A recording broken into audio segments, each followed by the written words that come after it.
Sentez-vous curieux, le podcast de la santé, mais pas que.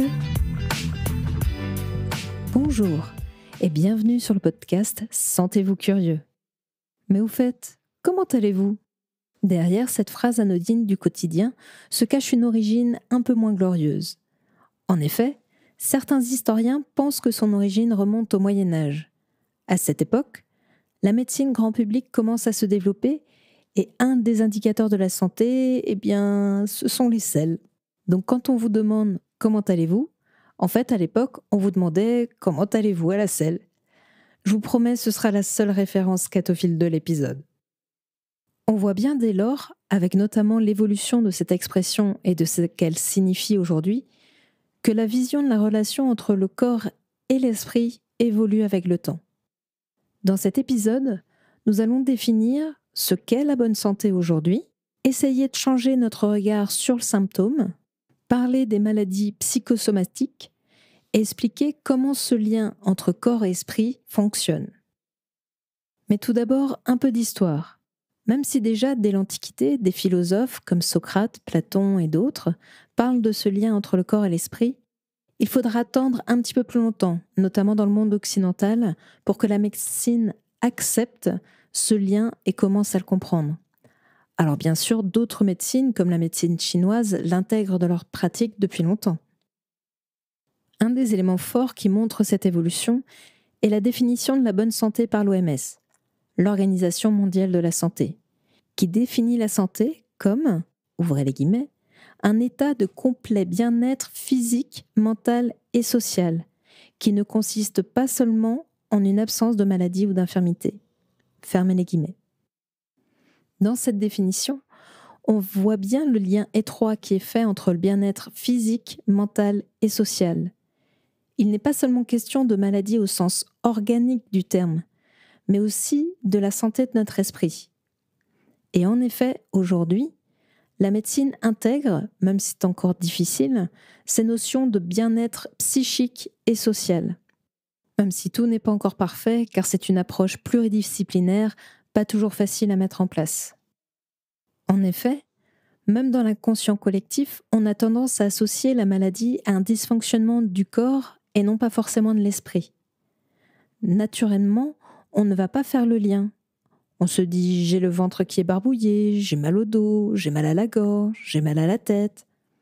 Je vais prendre un médicament pour me soigner. » Parce que mon corps dysfonctionne. Et en lui donnant la bonne molécule, le bon principe actif, je vais aider mon corps à aller mieux. Et il est vrai que ce n'est pas notre premier réflexe que de se demander pourquoi mon corps m'envoie ces signaux. On va favoriser le traitement de la conséquence, mais pas de la cause. Parce que tout ce qu'on voit et qui nous est directement accessible, c'est le symptôme, et donc la conséquence.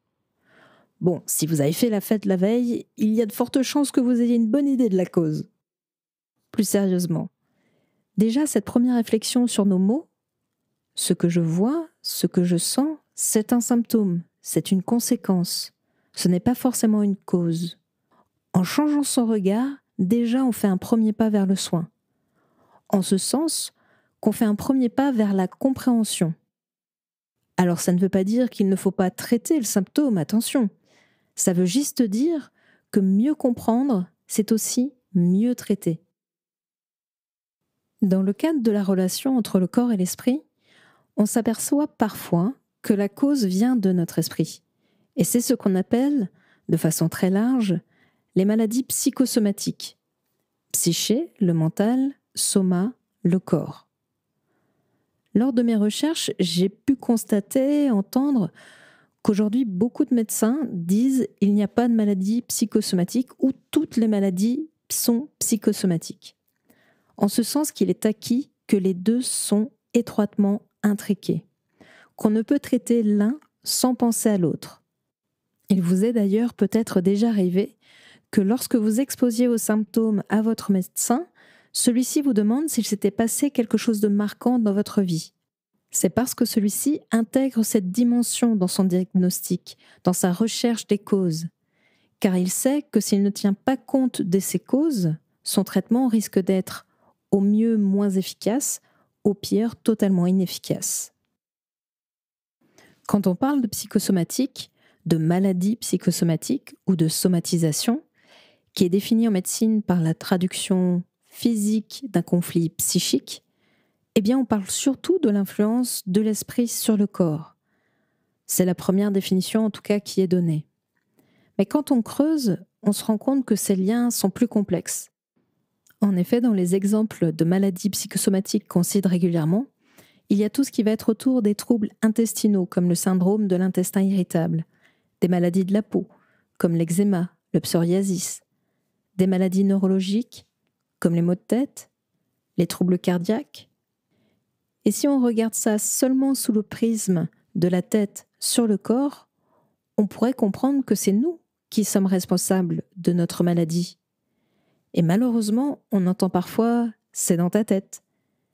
Et dans les discours les plus extrêmes, que c'est nous qui nous créons des cancers, par exemple.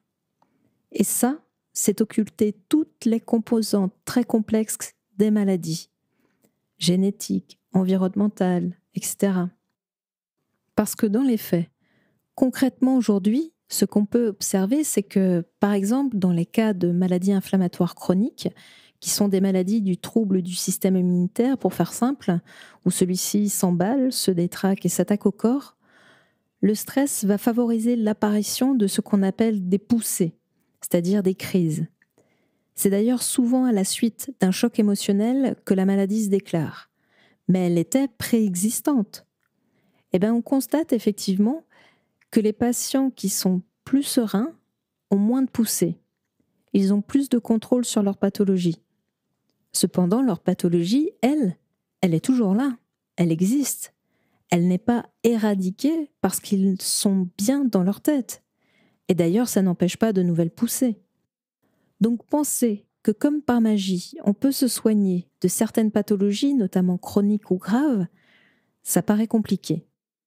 En revanche, aborder le traitement de façon pluridisciplinaire amène de meilleurs résultats. Il est toutefois vrai que certains chocs émotionnels peuvent déclencher des troubles physiques sans pathologie sous-jacente. Une poussée de température, des maux de tête, un fan qui s'évanouit en voyant son idole, et d'autres joyeusetés.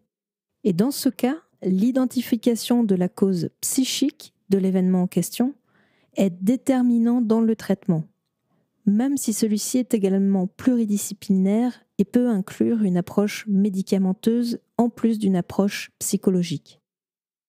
Comme on peut le constater, cette relation corps et esprit est très complexe, mais nous offre un nouveau regard pour expliquer certaines causes et donc améliorer la prise en charge. Maintenant, comment expliquer ce lien, qui est quand même très fort comme on a pu le constater? Déjà, c'est un lien bidirectionnel, c'est-à-dire qu'il va dans les deux sens, du corps vers l'esprit, de l'esprit vers le corps. Eh bien, on arrive en partie à l'expliquer grâce au fonctionnement du système nerveux, en particulier le système nerveux autonome, qui, comme son nom l'indique, s'active de façon involontaire et envoie des informations électriques afin de réguler le fonctionnement des organes. On peut également l'expliquer grâce aux hormones, qui sont des substances chimiques qui agissent également sur le fonctionnement des organes. Et enfin, au système immunitaire, qui permet à notre corps de reconnaître et de se défendre face à des cellules anormales. En effet, le cerveau, centre principal de commande de notre corps, en gros cellule Big Boss, a cette capacité de donner des ordres à notre corps. Alors non, pas seulement lever sa panne de bière à la bouche, mais aussi envoyer des informations via le système nerveux autonome, les hormones, ou bien encore d'activer le système immunitaire pour répondre à certains besoins, et donc modifier au besoin le fonctionnement de nos organes et d'engager ou non une réponse immunitaire. Alors bien sûr, ce n'est pas fait de façon volontaire. Le cerveau a en effet plein de mécanismes pour réagir à son environnement de façon autonome. Il n'a pas le temps de vous poser toutes ces questions en une fraction de seconde, juste pour réguler votre température ou vous permettre de marcher par exemple. D'ailleurs, s'il le faisait, c'est nous qui n'aurions pas le temps de penser à autre chose. et adieu la bonne pinte ou le bon verre de vin. Le cerveau est certes un organe d'intellect, mais aussi d'émotion. Et donc, il réagit à ses émotions. Par exemple, si vous voyez quelqu'un qui vous plaît beaucoup ou qui vous impressionne, votre cerveau, il va dire à votre corps « réagis ». Et là, vous pouvez avoir le visage qui rougit, les mains qui deviennent moites, le cœur qui s'accélère, alors que vous ne voulez surtout pas que vos émotions se voient. Mais pas de bol, vous ne contrôlez rien. Ici, on voit bien la puissance du cerveau. On croit qu'on est le seul maître à bord, mais votre cerveau, il vous fait comprendre que non. Il est programmé pour réagir. Et là, nous allons faire un point sur cette programmation à la réaction. Comme dit plus tôt, cette programmation nous permet de ne pas avoir à gérer toutes ces informations. Et la plupart du temps, on n'a même pas conscience de tout ce qui se passe. Et c'est le but. Mais des fois, les réactions s'emballent. Notre cerveau surréagit face à l'information ou à l'émotion. En effet, celle-ci découle de notre instinct primaire. Et oui, nous sommes tous des animaux. Et comme tous les animaux, nous avons développé des mécanismes de protection pour pouvoir survivre face à un prédateur. Donc notre cerveau, face à un danger, ou ce qu'il reconnaît comme un danger, parce qu'on est d'accord, quelqu'un qui vous impressionne ou que vous trouvez beau, on est loin d'être sur un risque de mort imminente. Mais pour votre cerveau, il est encore sur le fonctionnement primitif. Lorsqu'il est face à un danger, ou quelque chose qui l'associe à un danger, à un stress, notre cerveau a 3 options pour préserver notre corps. Soit combattre, soit fuir, ou bien encore rester figé. C'est ce qu'on appelle la sidération. Alors, petit aparté, comment expliquer la sidération ? Le fait de rester figé. Dans la nature, certains animaux font le mort quand ils sont attaqués par un prédateur. Vous avez sans doute vu Jurassic Park et vous savez maintenant que devant un tyrannosaure, il ne faut surtout pas bouger, car celui-ci capte le mouvement et c'est ça qui déclenche l'attaque. Bon, plus sérieusement, il y a effectivement certains animaux, comme l'opossum, qui simulent leur mort. Pourquoi ? Parce que ça décontenance le prédateur, et du coup, celui-ci passe son chemin. Revenons à nos 3 options, ces 3 façons de réagir, combattre, fuir, se figer. On n'a pas vraiment de contrôle dessus, malheureusement. On ne peut pas dire, face à un danger, comment nous allons réagir. C'est notre cerveau qui réagit. Encore une fois, c'est lui le boss. Et là, on voit toute la complexité de la relation entre nos émotions, notre corps et nos réactions. D'autant que nous ne savons pas toujours de façon consciente qu'une information ou une émotion nous a touchés à ce point. C'est la réaction de notre corps qui peut parfois nous mettre sur la voie. Mais bonne nouvelle, votre cerveau est rattaché à votre corps. Ça ne fonctionne donc pas que dans un sens. Votre cerveau, le big boss, faut bien qu'il ait des infos. Et qui lui donne ces infos à votre avis ? C'est votre corps. Et celui-ci a donc aussi un impact. Comment ça marche ? Toutes les informations qui arrivent à votre cerveau viennent notamment de vos différents sens. La vue, le toucher, le goût, l'odorat et l'ouïe. Mais il y a aussi d'autres sens qu'on oublie régulièrement car ils sont encore méconnus. La proprioception, l'équilibrioception, la thermoception et la nociception. Ça, c'était pour les mots compliqués. En gros, ils permettent au cerveau d'avoir des informations sur ce qui se passe à l'intérieur de votre corps. C'est un petit peu comme le toucher du corps, sa sensibilité. Ça lui permet de savoir ce que font vos membres, comment vont vos organes. Est-ce qu'ils ont mal ? Est-ce qu'ils vont bien ? Est-ce que vos muscles sont tendus, raccourcis ? Toutes ces infos nous permettent par exemple de bouger tout simplement. Sans ces sens, c'est un peu comme si on vous demandait de conduire une voiture télécommandée. On vous donne la télécommande, vous voyez la télécommande, mais on ne vous dit pas où est la voiture. Donc vous ne pouvez qu'imaginer que quand vous appuyez sur le bouton « Avancer », qu'elle avance, et sur le bouton « Recule », qu'elle recule.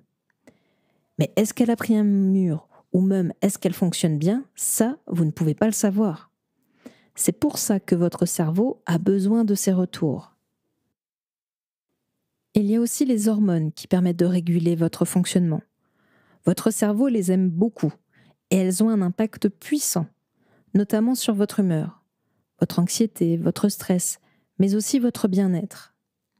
Donc si l'une des glandes endocrines qui fabriquent les hormones dysfonctionne, ça dérègle tout le système.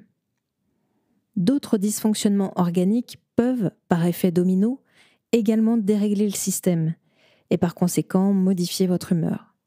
Là, votre corps trompe votre esprit.